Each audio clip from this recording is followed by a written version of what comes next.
بسم الله الرحمن الرحيم. الحمد لله القائل: شهر رمضان الذي أنزل فيه القرآن هدى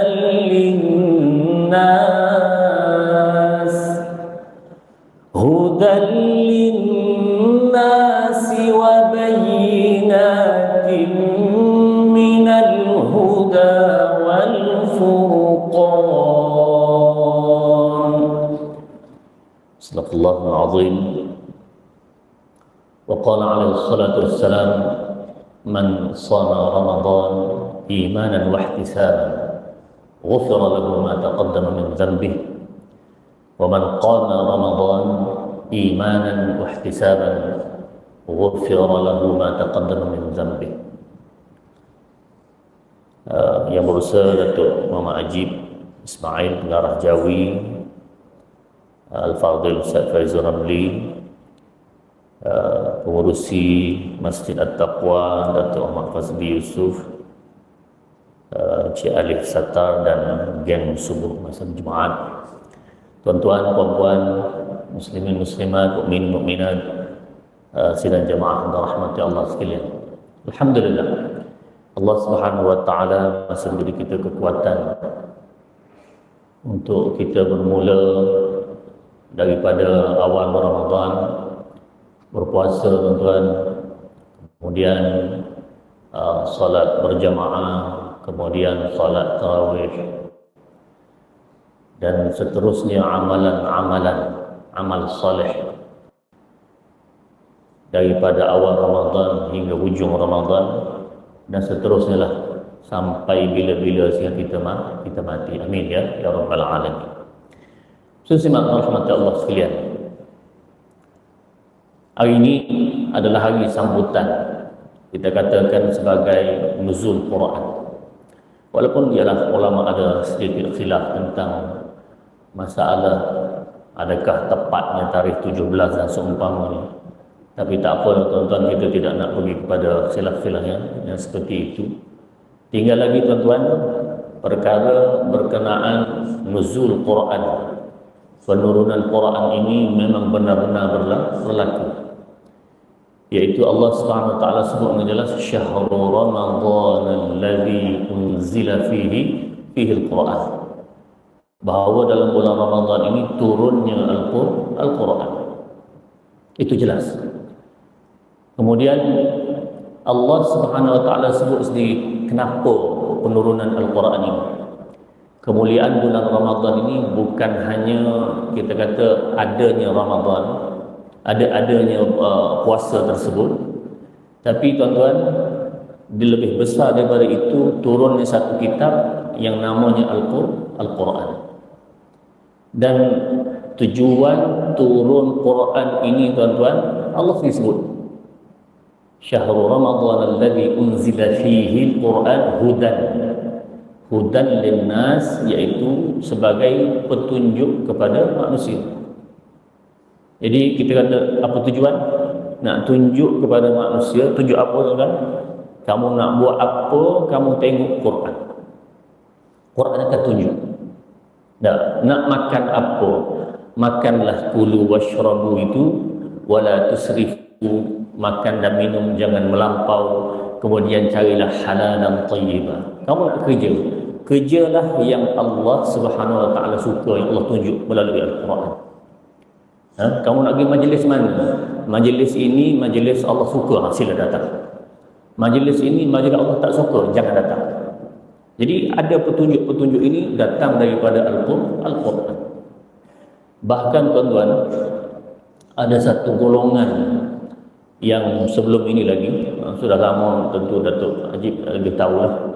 Golongan ini tuan-tuan, satu jamaah dia panggil Quraniyun. Golongan Quraniyun. Oh, kami pakai Quran. Tapi sebenarnya tuan-tuan, Quraniyun ini satu golongan yang pakai Quran tinggalkan Nabi sallallahu alaihi wasallam. Maknanya tuan-tuan, dia tak pakai hudan linnas itu. Nah, petunjuk kepada manusia dia tak pakai. Apa tak pakai itu? Iaitu dalam Quran Allah sebut dengan jelas dalam Quran sebut a'udzubillahi minasyaitonir rajim. Wa ma atakumur rasul fakhudhuhu wa ma nahakum anhu fantahu. Apa yang Nabi sallallahu alaihi wasallam datangkan kepada kamu, fakhudhu, ambil. Wa ma nahakum anhu fantahu. Yang Rasulullah tegah tu tinggalkan. Jadi maknanya dia kata dia pakai Quran, bukan tak ikut Quran. Nah, malahan dalam Quran berkali-kali atiullaha wa atiur rasul, taat Allah, taat Rasul, taat Allah, taat Rasul. Maka golongan ini tuan-tuan sebenarnya hanya menyamar sahaja ataupun bertopeng kami Quraniyun, kami ikut Quran, sebenarnya tidak ikut Quran. Kenapa? Dia tinggalkan bahagian yang Quran cakap suruh ikut Rasulullah, dia tak nak ikut. Baik, simak rahmat Allah sekalian. Jadi daripada Al-Quran tadi hudan linnas, petunjuk kepada manusia ni tuan-tuan, ulama membahagikan 3 perkara. Secara umum yang besarnya 3 perkara. Nombor 1 tuan-tuan, Al-Quran ini kalau kita buat 3 ini tuan-tuan, itulah keseluruhan Quran. 3 benda ini keseluruhan Quran. Yang pertama, Quran ini untuk dibaca. Quran ini untuk dibaca. Quran ini untuk dibaca ni tuan-tuan, dia ada kelebihan, dia ada kebaikan sangat besar. Cuma tuan-tuan ada peringkat kedua, Quran ini untuk difahami, dipelajari, ditadabbur. Ya. Dia tadabbur lebih pada fahami lagi, makna menghayati, melihatnya lebih mendalam, mengkajinya, itu masuk bab tadabbur.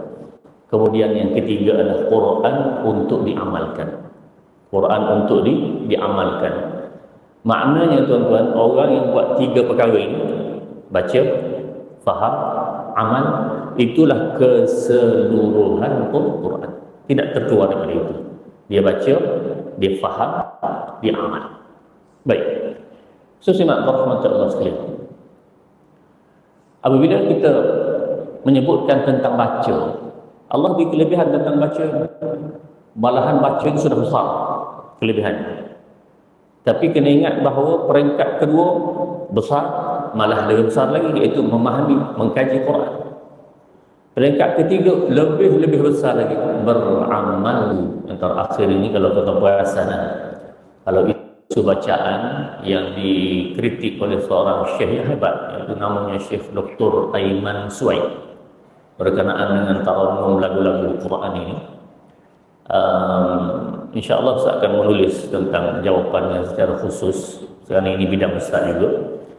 Nantilah, cuma Ustaz nak bagi tahu tuan-tuan, kalau mengikut Syekh Dr. Aiman Suwaid, bertarannum itu dia masa Ustaz buat kajian dalam masa belajar dulu lagi, Dr. Aiman Suwaid terkenal dengan seorang yang sangat keras dalam masalah tarannum.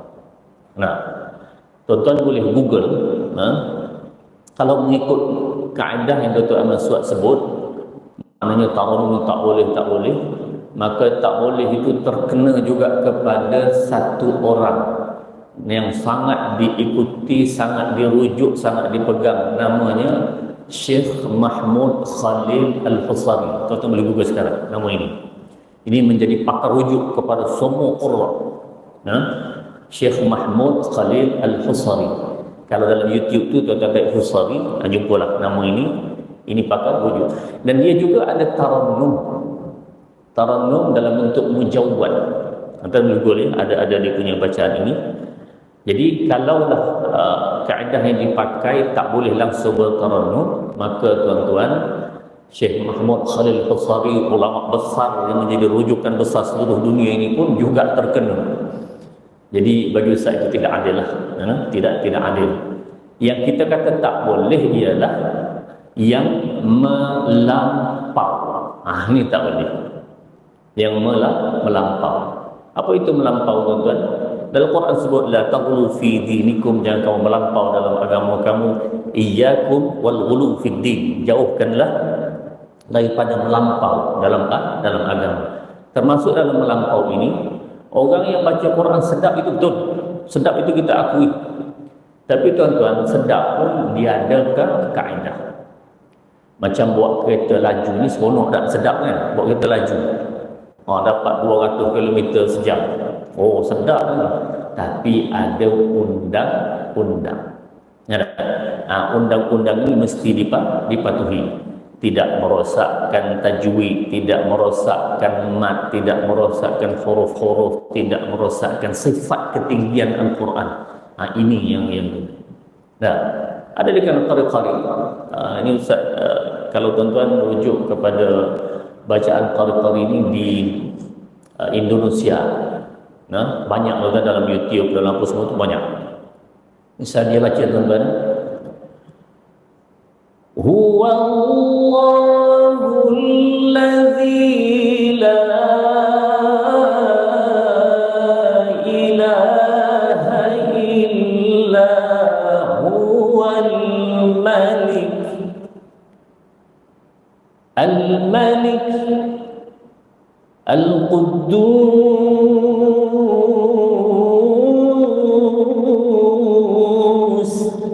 as-salam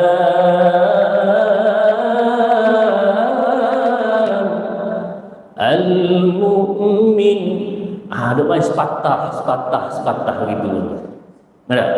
Sedangkan tidak warid, tidak disuruh, malahan dalam ilmu i'rab Quran pun tidak boleh macam begitu. Ini ada dalam YouTube tu. Yang ini Ustaz setuju Kalau kata yang ini tak boleh, Ustaz setuju. Tapi tuan-tuan, kalau dalam keadaan mengikut kaedah-kaedah Al-Quran tadi, maka itu insya-Allah dibolehkan. Tapi insya-Allah nanti Ustaz akan buat satu jawapan khusus nanti tentang perkara ini, kerana ialah bulan puasa ini kita pun beberapa halangan nak menulis apa semua kan, insya-Allah. Baik, saya simak Allah sekalian. Dalam masalah bacaan ini tuan-tuan, kita sembahyang tarawih, imam baca, sebahagian masjid yang baca Quran ada satu muka surat bagi dua. Ada pembaca satu juzuk satu malam, beberapa masjid di Kuala Lumpur ini. Dan tuan-tuan, alhamdulillah, sebenarnya menjadi satu sunnah Nabi SAW, bahkan menjadi sunnah para salafus salih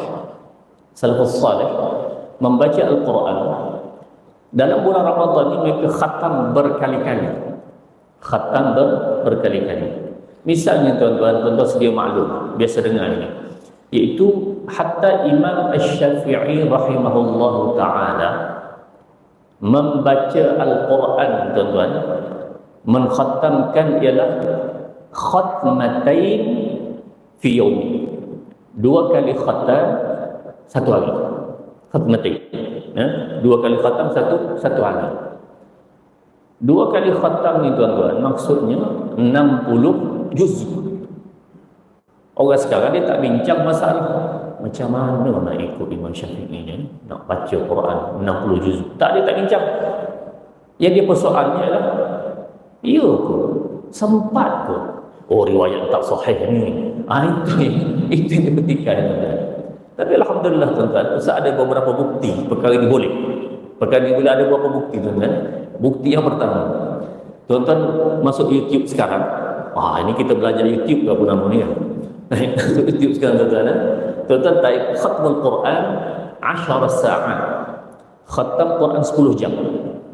Akan keluar berapa syekh yang baca Quran 10 jam khatam 30 juz. Maknanya boleh khatam 30 juz, tuan-tuan. Ada lagi lebih cepat tu 7 ke 8 jam, ada lagi lebih cepat itu sikit. Baik, itu satu. Nombor 2. Sekarang tuan-tuan, tadi kita cerita qari Indonesia.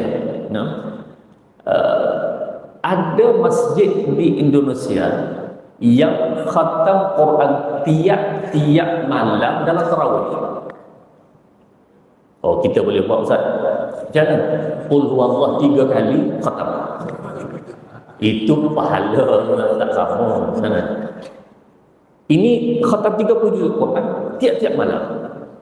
Ustaz pun tengok dia orang ni, ini jin ke manusia sebenarnya? Mustahil, tuan. Tapi Masya Allah, Allah beri kekuatan kepada mereka 30 juz satu malam. Mereka salat, tuan-tuan. Baik, itu bukti yang kedua ni, Temboro Indonesia. Saya tak sampai lagi, tapi tengok dalam YouTube lah. Itu Temboro Indonesia. Tapi agak malam juga, yang itu terpanjang pun kepada dia, yang tercepat pun kepada dia. Tuan-tuan tahu lah kan? Yang tercepat ini ialah di Blitar, Indonesia. Ya, 20 rakaat 7 minit. Itu bukan sembahyang, tuan-tuan, itu dia panggil senam robik. Pagi-pagi nak buat game Jumaat, senam robik sila, tak ada masalah. Tapi sembahyang tak ada. Hatta ulama Indonesia mengharamkan perkara itu. Hatta ulama Indonesia mengharamkan perkara itu. Tuan-tuan, mereka ini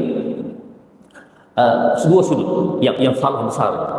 Nombor satu ialah Quran ni, tuan-tuan, paling cepat nak dibaca ialah boleh didengar biji-biji. Contoh, hadar, saya bagi contoh. Bismillahirrahmanirrahim. Alhamdulillahi rabbil alamin arrahmanirrahim maliki yaumiddin. Paling cepat. Cepat pada tu tak dengar apa dah. Nah, cepat tu tak boleh dah. Yang itu kalau cepat daripada tu haram.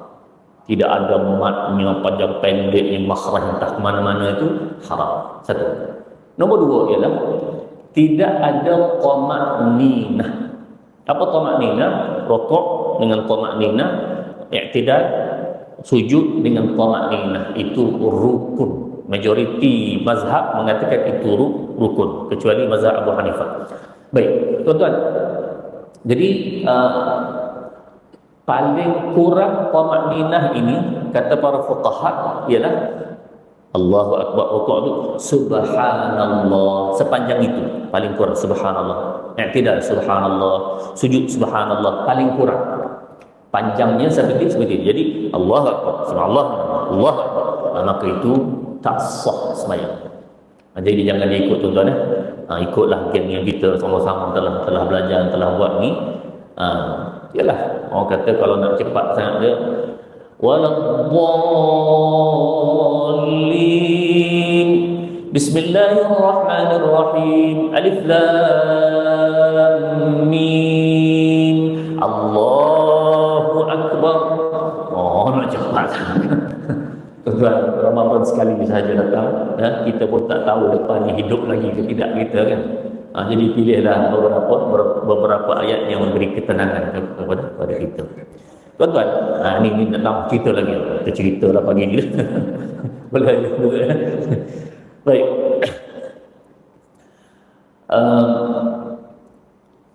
Rupanya di Kuala Lumpur ini juga ada manusia macam ni. Maksudnya ni yang sembahyang panjang ada, tuan-tuan. Jadi Ustaz dengar-dengar aja bahawa ada yang sembahyang panjang-panjang macam ni. Jadi lepas daripada tarawih yang biasa, tuan-tuan, Ustaz tak percaya nak pergi tengok sendiri. Ustaz pergilah. Nama masjidnya, tuan-tuan, adalah Masjid Seri Petaling. Ustaz yakin tuan-tuan tahu masjid ni kan? Masjid Seri Petaling. Jadi lebih kurang dalam pukul tamat tarawih tu, pukul 11, 11.30 itulah Ustaz sampai ke masjid tu, pergilah. Betul ke ada sembahyang panjang-panjangnya? Ustaz pun tanya jemaah tu, masa tu dah mula gelap masjidnya. Dia orang pun dah hafal apa ni, totonya untuk tidur dan malam nanti nak bangun tahajud pun semua kan. Jadi Ustaz tanya, kat mana sembahyang tarawih yang ada lagi? Dia kata ada, sebelah sini satu ada bilik, sebelah sini ada bilik. Ini 5 juzuk, ini 10 juzuk. Jadi ustaz ni nak tunjuk handal, ustaz pergi 10 juzuk. Wah, maksud tu.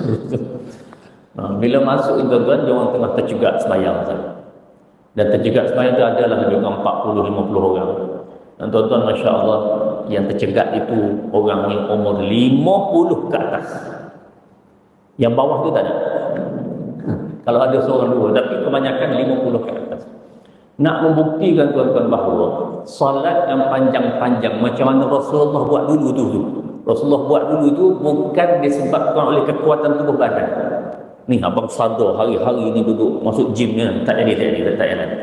Yang orang tua itu tuan-tuan yang ada kekuatan rohani dalam bau dia boleh sembahyang seperti itu. Tercegah dia sembahyang. Kita pun Allahu Akbar masuklah sembahyang. Tuan-tuan, bila sembahyang ini lepas imam baca Fatihah tu, dia mula baca Quran. Mula baca Quran tu tuan-tuan, dia baca rakaat pertama muka surat pertama, kedua, ketiga, keempat, kelima, 5 muka surat satu rakaat.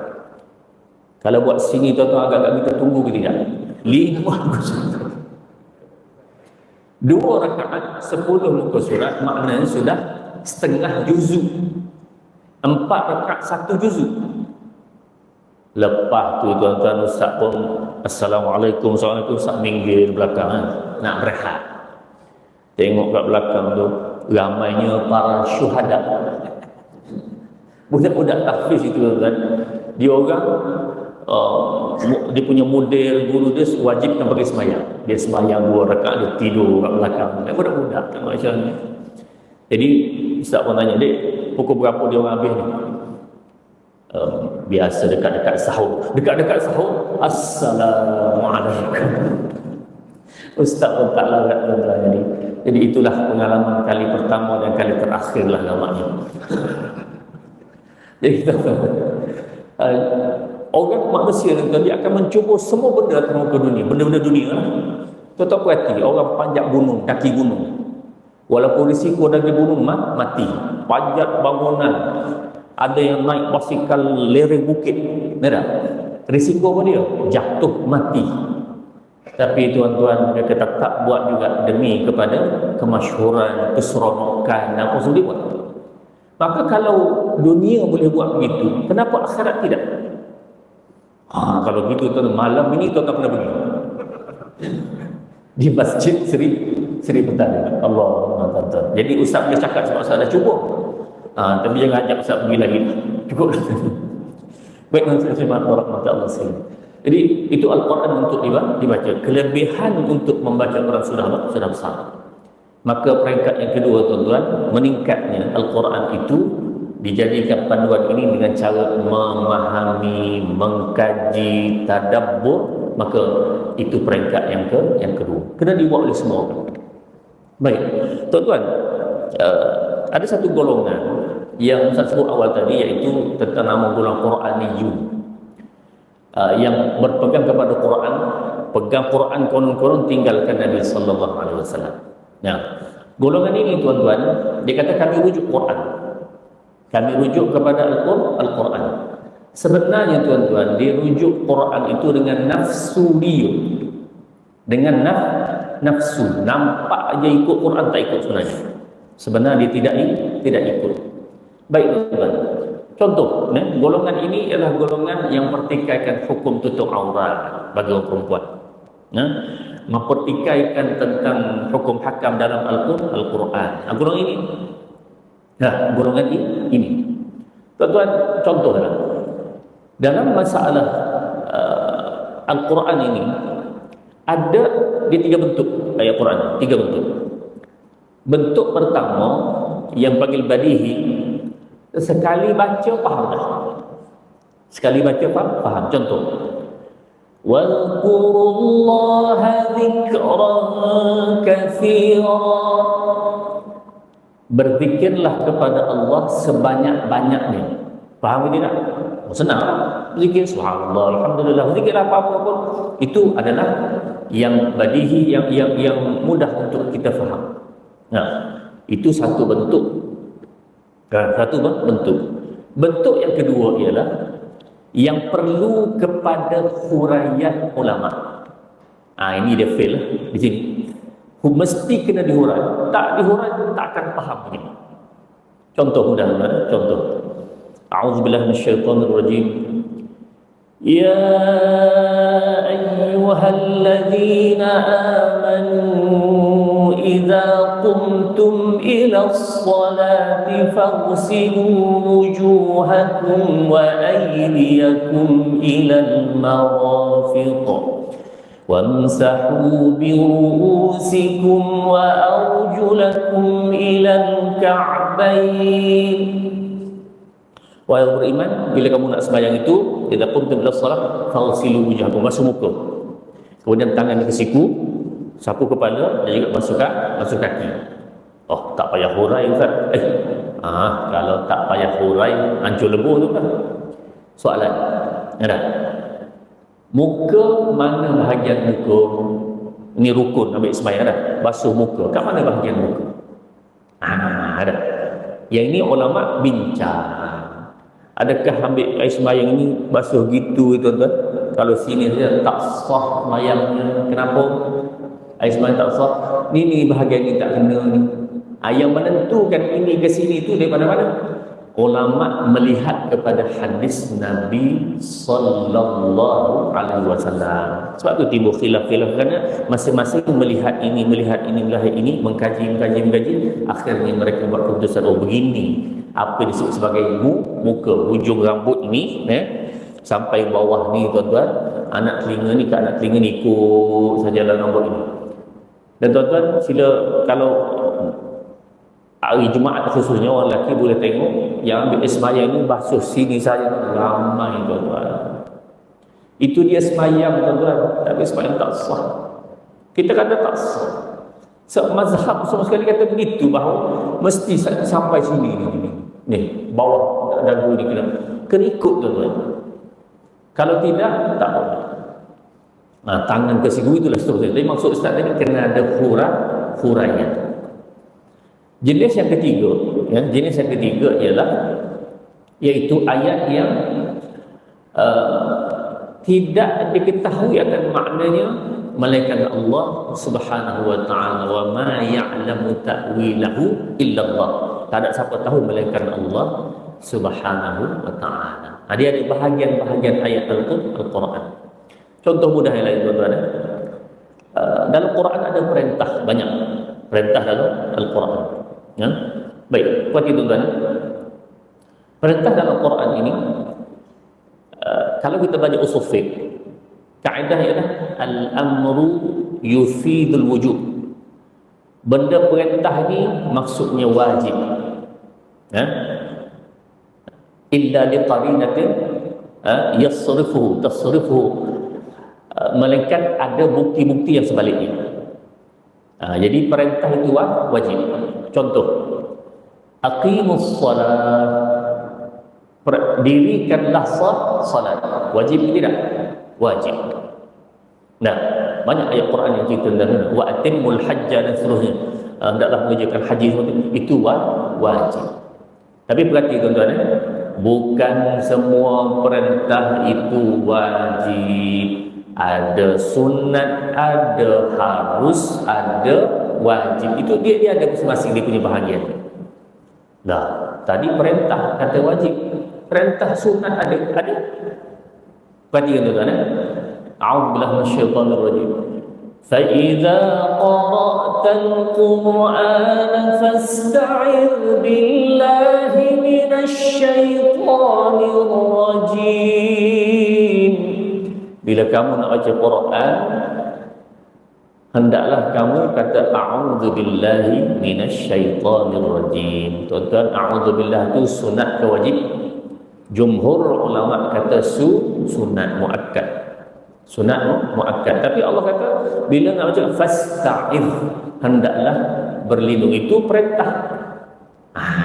Macam mana boleh dipaham begitu ulama telah melanggar perintah Allah Subhanahu wa taala? Tidak begitu tuan-tuan.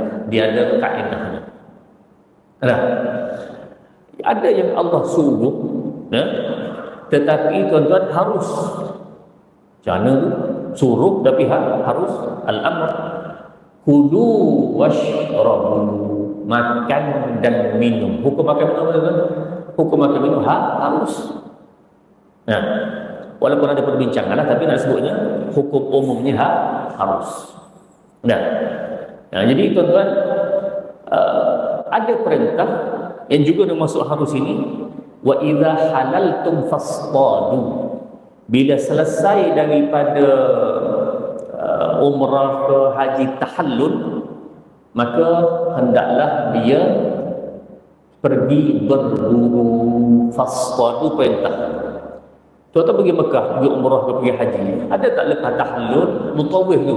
Jom kita carilah pisau ke, pedang ke, apa semua, kita pergi berburu. Ada? Tak ada, tuan-tuan. Langgar perintah Quran.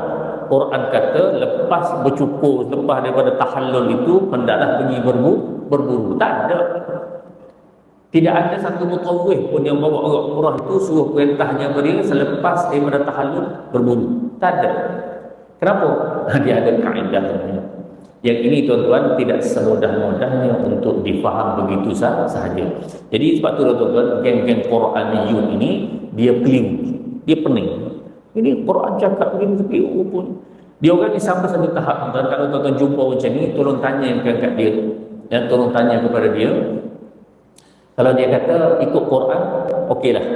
Quran cakap ati Allah wa ati ar-Rasul. Ta'at Allah, ta'at Rasul. Macam mana kamu ta'at Rasul? Ia pening, tuan-tuan. Ta'at Allah, ta'at Rasul. Sebab tu dalam isu tudung wanita, ayat Quran dengan jelas sebut di dua tempat.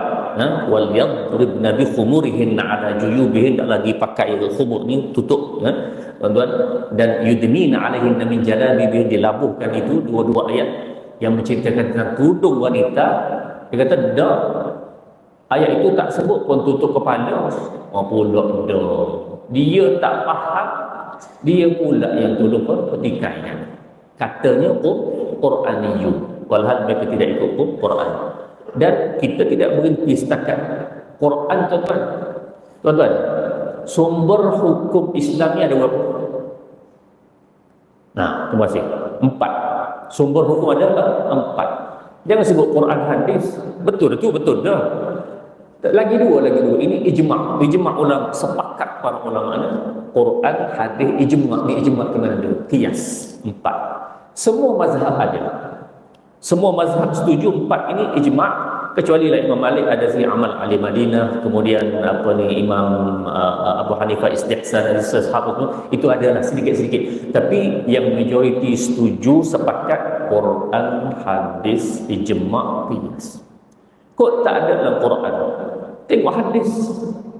Nah, Quran secara umum ada, tapi dalam lebih tepat hadis. Dalam hadis difaham pula oleh para ulama ijma' ni. Kemudian qiyas ni, dia tak boleh Quran tak ada, hadis tak ada, buang. Tidak begitu, tuan-tuan. Dia ada kaedah. Ini dipanggil disiplin dalam ilmu agama. Disiplin ini dibincangkan oleh para ulama. Sebab itulah, tuan-tuan, dalam masa ringkas ini, akhir sekali saya nak sebutkan, misalnya dalam isu salawat antara tarawih. Sallallahu sallam alaihi salawat, tuan-tuan. Itu selawat ini, orang kata itu, sebahagian kata itu bid'ah dan sumpah baik, sabar. Tuan-tuan, cuba perhatikan.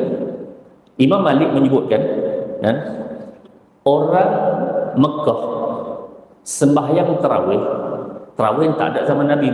Nama tu tak ada zaman Rasulullah. Selepas sesama sahabat pun masih rasa tak berapa ada lagi, tabi'in barulah dikenal dengan tarawih itu. Baik, tarawih ni apa? Tarwihah, 4 rakaat rehat. 4 rakaat rehat. Tarwihatan tarawih. Terkenallah nama tarawih sampai ke hari ini. Baik. Tuan-tuan, Imam Malik kata orang Mekah sembahyang tarawih 4 rakaat. Selang masa 4 rakaat itu mereka tawaf. Ustaz nak tanya, tuan-tuan, ada tak Rasulullah ajar lepas tarawih 4 rakaat itu kamu pergilah tawaf bagi orang Mekah? Ada tak? Tak ada. Menyelangkan itu, menetapkan di situ tu, siapa suruh?